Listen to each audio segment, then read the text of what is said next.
That is going to be an awesome thumbnail for my video. Iron Man 2. I know you guys have seen that, this framed art that I've had for a while. Big fan of the first Iron Man. Not so much the second Iron Man. First one was definitely better. See, the first one didn't really need that much action. Why? Because it's an introduction video. So you definitely expect the second one to have more action, more epicness. But it didn't. And overall, storyline was okay and everything. We'll get into all that. Firstly, let's talk about the characters in the movie. Now, Robert Downey Jr. plays Iron Man and Tony Stark. And in this movie, Tony Stark, his ego is just blown through the roof. Everyone's screaming his name, Iron Man Tony! Ah! And he's cocky. He's just arrogant. He doesn't take anything seriously. Everything's a big party to him. I don't think a lot of people are going to really like his character. I think they kind of took it too far.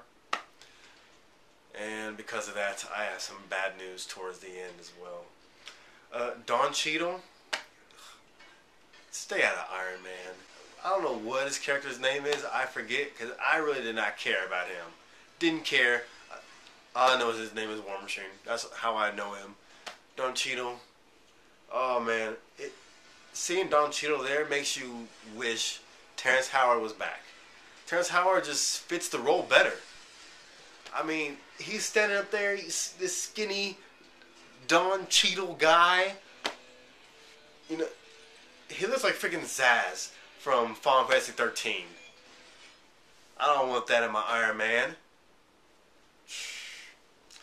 You have Scarlett Johansson in there, and oh man, Scarlett was looking good. She was looking fantastic in this film. Completely obliterates Megan Fox from Transformers, but with elegance and clothes on. Whew. Man, she looked good in this movie. And I know the one question all the guys are going to ask yourselves during the film is, Gwen or Scarlett? Because they both look good. Gwen looks good as well, but I'm going to have to pick Scarlett.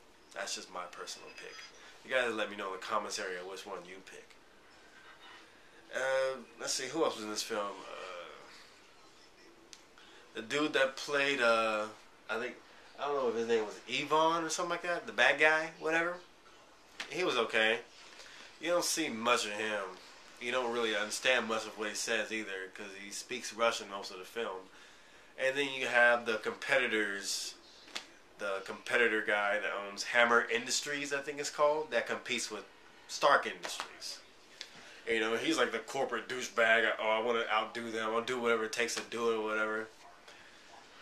Now, that covers the characters. Let's talk about the story. Let me try to do this as spoiler-free as possible. Now, the basic story of this film is that Tony's a big hit, and he waving his arms, yeah, I'm Tony Stark, I'm awesome. The government see the Iron Man suit as a weapon, and they want to take that suit from him. And basically, the bad guy, he's this Russian guy. His dad helped Tony's dad make the Ark, which is basically the thing in Tony's chest. You guys know what I'm talking about. That thing that is spinning and all that. Had this taken out of my computer. I don't know. Oh, thought I got thermal paste on my shirt. But he basically has all the Ark plans, so he makes an Ark and makes a little, this little suit. Not really a suit, but like an exoskeleton to go and pick a fight with Tony.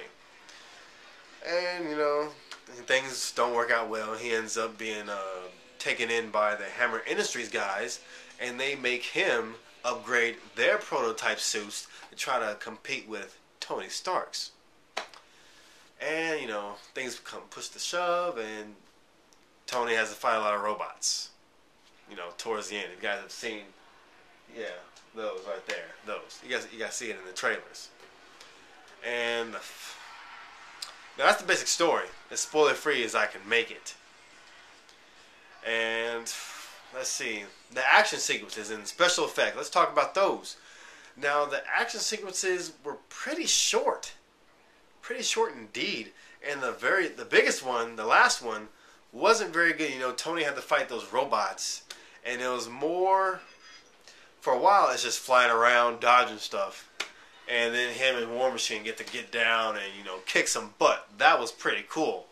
You guys are gonna really love that scene. And then they're gonna fight the Russian guy at the end. And let me just think about that fight for a second. That one was pretty short as well. As far as the action, I mean, the scenes are nice, but they just need to be longer. You know, this is the sequel. We're done with the introductions. Give us what we want. Some good Iron Man action. They just leave something to be desired. I mean, they sort of satisfy you, but, you know, you can definitely eat a lot more than what you've been served. It's kind of like that. One thing I forgot to talk about was Samuel L. Jackson as Nick Fury. But, you know, Samuel is not very good at playing other characters. As Nick Fury, Samuel Jackson is playing Samuel Jackson. He's only dressed up as Nick Fury. The Nick Fury I remember from the cartoons was a pretty serious man. And he wasn't Samuel Jackson.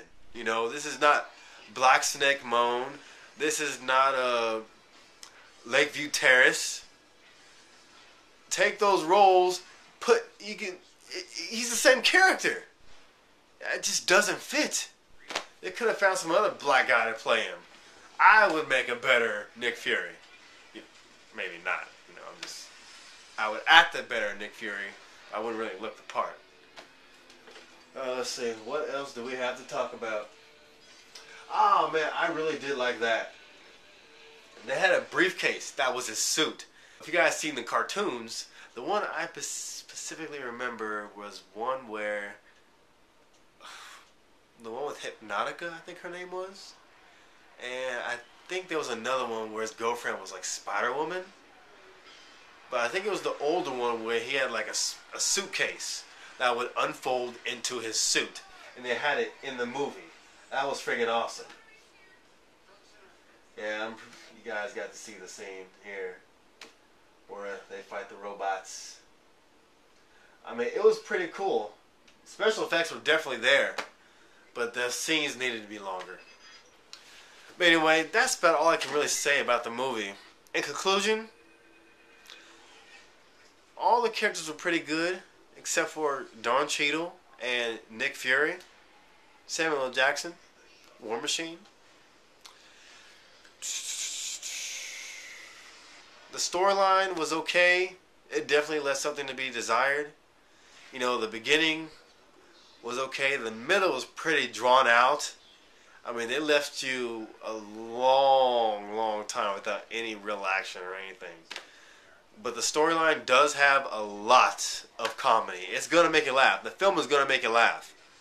And the ending was pretty good. You had Scarlet in leather, kicking a lot of butts. You had the robots going after Tony, flying around. That was pretty cool. Tony and War Machine taking out the robots. The final scene with the Russian guy in his suit. That was pretty cool. But they needed to be longer.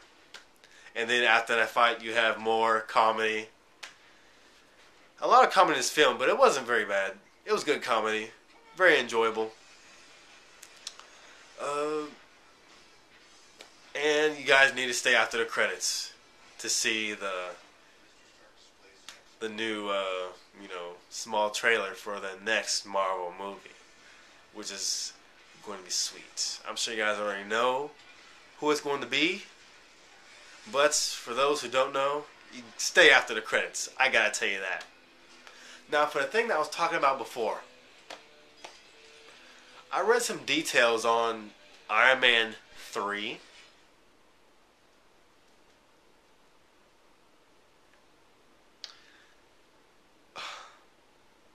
I hope it's not true. I really hope it's not true. I read this in about 2 other places, but I don't have that much time to check anywhere else. Gotta get this up. But Iron Man 3 is not really going to be Iron Man 3. It's going to be a reboot. Yes. A reboot. With no Robert Downing Jr. no Blunty 3000 wife beating lookalike. The guy they're gonna have playing Tony Stark is Brandon Fraser. Did you get that? Brandon Fraser. George of the Jungle. The Mummy 1, 2, and 3. 3 sucked. Furry Vengeance. Inkheart. Brandon Fraser as Tony Stark. Did their budget just plummet? I'm taking my wallet out of my freaking pocket, sitting on the thing is uncomfortable. Brandon Fraser as Tony Stark. I don't see it happening. That sucks. A reboot. You already have something that's pretty good. Work with what you have. Don't do a reboot. Please, Marvel. Or should I say, Disney. Oh my God. Didn't Disney do the freaking George of the Jungle movie? No wonder they're doing a reboot. It's all coming together. Oh.